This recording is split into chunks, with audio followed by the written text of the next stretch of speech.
Saudara, lantaran timbulkan kerumunan, acara live musik di sebuah tempat hiburan malam di Kota Makassar, Sulawesi Selatan dibubarkan paksa oleh Satgas Pengurai Kerumunan. Satgas Pengurai Kerumunan Kota Makassar menggelar sidak di sejumlah lokasi hiburan malam. Salah satunya tempat hiburan malam yang berada di salah satu hotel di Jalan Petaradi. Petugas menemukan lokasi hiburan malam yang menimbulkan kerumunan dan juga melanggar protokol kesehatan. Alhasil, petugas pun menghentikan acara live musik tersebut dan meminta para pengunjung untuk membubarkan diri.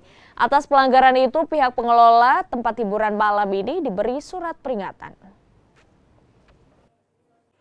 Ya, di Pegas ini tadi kita masuk luar biasa pengunjungnya karena dengan dibandingkan dengan ruangan yang ada, ya sudah melebihi kapasitas yang ada.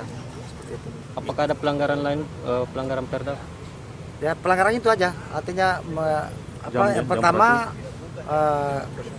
jam operasional sudah dilampaui, kemudian kapasitas ruangan tidak memungkinkan untuk orang seperti itu. Jadi terdapat berdempet-dempet di dalam ya. Seperti itu. Untuk pengelolanya sendiri Pak?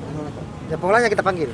Ini keras atau bagaimana? Iya, kita melaksanakan teguran keras kepada pengelola karena terjadi kerumunan yang melebihi batas kapasitas ruangan.